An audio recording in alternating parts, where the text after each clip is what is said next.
आप सबके अंदर विराजमान परमपिता को मेरा प्रणाम।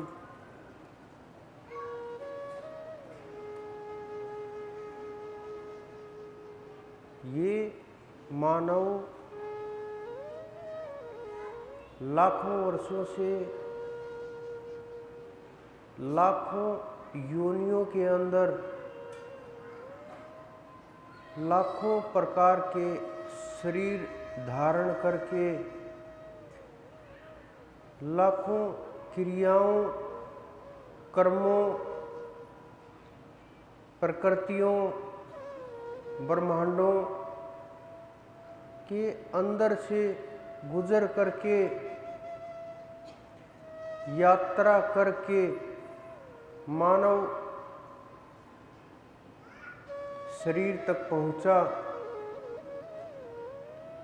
मानव शरीर तक पहुंच करके अगर मात्र हम संसार के अंदर,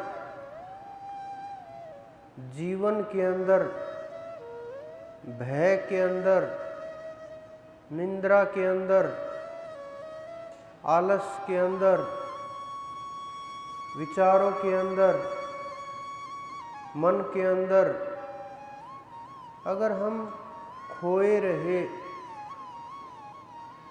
और इस छोटे से जन्म में, कुछ वर्ष के जीवन में, कुछ समय में हम जाग नहीं पाए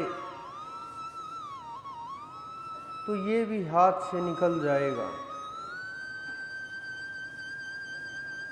हम हर जन्म में यही सोचते हैं कि इस जन्म में हम मुक्ति पा लेंगे, जीवन मुक्त हो जाएंगे।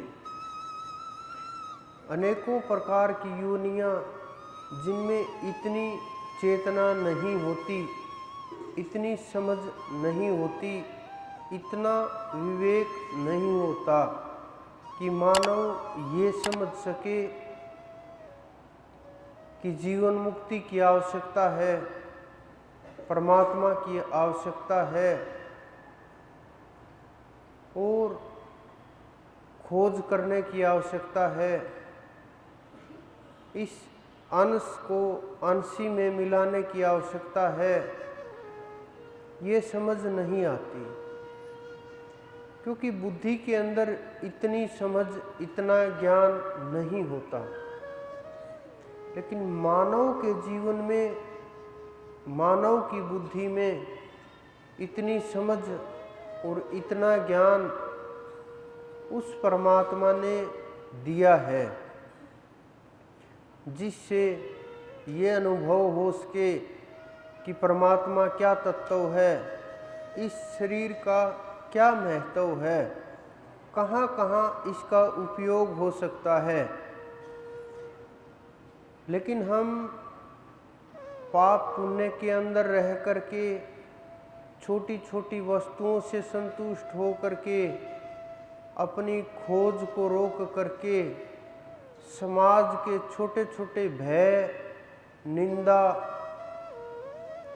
दूसरों के सुख और दुख, क्रिया प्रतिक्रिया, अच्छा बुरा सोच करके हम अपने मार्ग को रोक देते हैं, वहाँ की चढ़ाई को रोक देते हैं, सारी चीज़ें सीमित कर देते हैं, जीवन भी, जीवनचर्या भी, दिनचर्या भी, और प्रयास करते हैं हम लोगों के अनुसार चलें, समाज के अनुसार चलें और उन नासमझों के अनुसार चले जिनको आध्यात्म का कुछ भी नहीं पता, धर्म का भी नहीं पता, आध्यात्म का भी नहीं पता।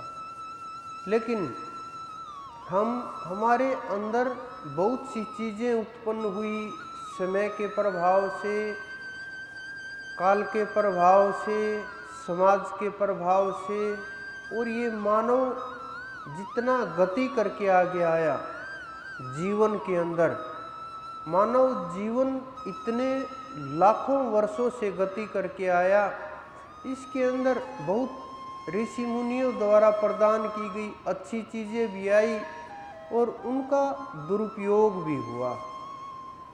समझ के अनुसार जिसको जितनी समझ आई उसी को धर्म मान लिया। हर 200-400 किलोमीटर के ऊपर धर्म की रीतियाँ रिवाजें बदल जाती हैं, उनके नियम भी बदल जाते हैं और उनका पूजा पाठ की पद्धति भी बदल जाती है। आप नज़र मार के देखिए, पूरे विश्व के अंदर यही हालात हैं। केवल मात्र भारत के हालात नहीं हैं, पूरे विश्व के यही हालात हैं। लेकिन हम उनको सत्य मान लेते हैं, अपनी अपनी समझ के अनुसार उन्हीं चीज़ों को सही मान करके बस बैठ जाते हैं कि जो है, यही सही है, इससे आगे कुछ नहीं है। लेकिन वहाँ से शुरुआत भी नहीं होती। जो हमारे ऋषि मुनियों ने रास्ता दिखाया, जो चीज़ें उन्होंने छिपा छिपा करके ग्रंथों में, पुस्तकों में लिख दी, उनको हम ना समझ करके सांसारिक लोगों की समझ के अनुसार चलने लगे। महापुरुषों के रास्ते हमने छोड़ दिए, उन रास्तों से हम भटक गए और सांसारिक लोगों द्वारा दिखाए गए मार्गों को ही हम श्रेष्ठ मान करके और जल्दी परमात्मा से मिलने वाला मान करके, उनको बड़ा नज़दीक मान करके और मीठे मीठे प्रलोभनों में फंस करके इस जीवन को भी, अगले जीवन को भी हम खराब करने लगे। लेकिन संसार के अंदर ऐसे हालात इस कारण से हुए, सही और गलत की पहचान नहीं रही। आजकल आप देखो, सब धर्मों के अंदर क्या चल रहा है, अलग ही सब कुछ चल रहा है। हमारे अंदर ये देखो कि हमें संसार के अंदर मैं जो देखता हूँ कि ज्ञानी किसी को नहीं चाहिए, ज्ञानी परमात्मा भी नहीं चाहिए किसी को, ज्ञान देने वाला परमात्मा नहीं चाहिए।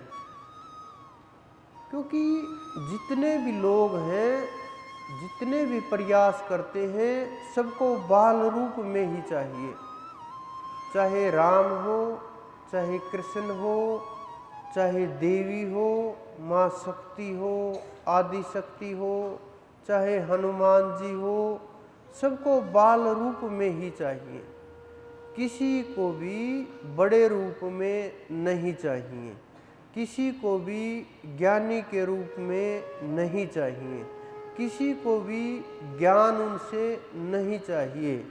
क्योंकि हम उस परम तत्व को, उस परम चेतना को, उस परमात्मा को भी हम अपने से बड़ा मानने को तो तैयार हैं कि हाँ, हम बड़े, कि वो परमात्मा हमसे बड़े हैं, हमसे श्रेष्ठ हैं, लेकिन ये तक मानने के लिए तैयार नहीं कि वो पालन पोषण करते हैं हमारा, वो पैदा करते हैं, वो सृष्टि चलाते हैं, उन्हीं के हाथ में बागडोर है, सब कुछ वही करने वाले हैं, वही करता धरता है और उन्हीं की खोज करनी है। हम ये नहीं मानते, हम ये मानते हैं कि वो परमात्मा हमारे से छोटा है और हम उसको उठा करके घूम सकते हैं, हम उनकी देखभाल कर सकते हैं। और मुझे कई बार बड़ा आश्चर्य होता है सुन सुन करके, देख करके कि परमात्मा को लोग बोलते हैं वो गर्भ में आ गया, 9 महीने मानव की तरह से उसको गर्भ में रखने के लिए किस प्रकार से लोगों ने कैसे कैसे ख्याल बनाए कि वो अनंत की धरती के ऊपर भार कम करने के लिए आते हैं, भार घटाने के लिए आते हैं।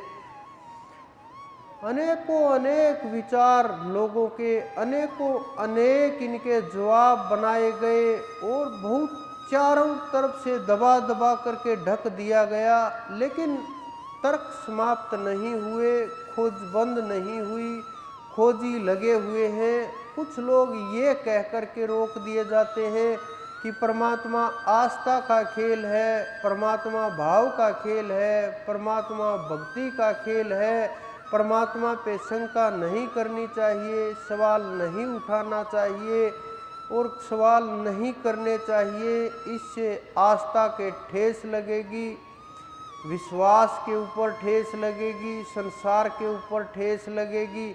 अनेकों अनेक प्रकार के सवाल आप लोगों के ऊपर छोड़ दिए जाते हैं जवाब ना दे करके। अरे वो परम तत्व जो सारे ब्रह्मांडों को अपने अंदर समाहित रखता है, उसके अंदर इतनी ताकत है कि वो वहीं बैठा बैठा सब कुछ कर सकता है।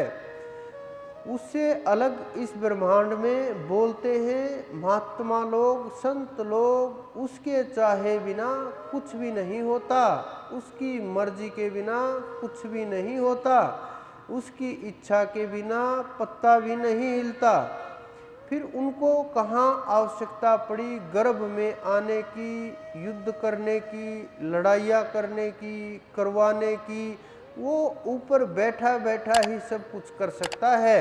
उसके अंदर इतना सामर्थ्य है, वो जब एक पल में एक पलक झपके इतने में पूरे ब्रह्मांड को, पूरी सृष्टि को नष्ट भ्रष्ट कर दे, इतनी अक्षमता उसके अंदर है। आप अंदाज़ा लगाइए पलक झपकते वक्त आपका कितना जोर पड़ता है। आपको याद भी नहीं रहती, पता भी नहीं रहता, ध्यान भी नहीं रहता, पलक झपकी नहीं झपकी। उसी प्रकार से इतना ही जोर उस परम सत्ता का लगता है सृष्टि को हिलाने में, सृष्टि को नष्ट करने में, सृष्टि को चलाने में और अनंत अनंत सृष्टियों का संहार करने में। इससे ज़्यादा उनको वक्त नहीं लगता।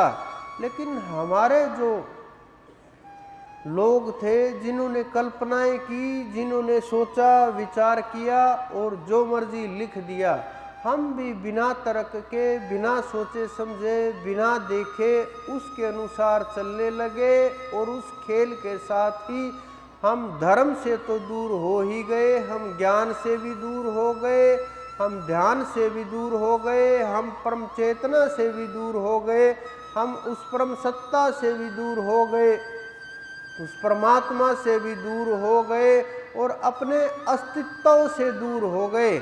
और जब मानव अपने अस्तित्व से दूर जाएगा तो ही मानव वहीं फंस करके, वहीं अटक करके, गुमराह हो करके वहीं घूमता रहेगा। जब उनको ना निकलने का दरवाज़ा मिलेगा, ना ऊपर उड़ने के लिए जगह मिलेगी, न निकलने के लिए कोई मार्ग होगा, तो वहीं रह करके उसी के अंदर, सर्कल के अंदर घूमता रहेगा, आता रहेगा, जाता रहेगा। भ्रम के थपेड़ों से, भ्रम के मार्ग से, भय के मार्ग से आपको भिन्न भिन्न प्रकार से डरा करके और गलत पद्धतियों के अंदर डाल दिया गया है। और उनको समझने के लिए बहुत समय लग जाता है। तब तक इतना लंबा मानव का जीवन नहीं है जितना लोग भटकाने वाले हैं। हर रोज हम कुछ न कुछ नया देखते हैं, नया सोचते हैं, नया पता चलता है, नई नई चीज़ें आँखों के सामने से गुजर जाती हैं। लेकिन हम उन चीज़ों को देख करके भी एक तरफ कर देते हैं। उनको मान करके, देख करके, पता होने के बाद भी हम उनको एक साइड में करने का प्रयास करते हैं, उस सच्चाई से भागने की कोशिश करते हैं, जागने की कोशिश नहीं करते। तो इस कारण से मानव बहुत दूर चला गया अपने जीवन से, अपने सार से, अपने बीज से।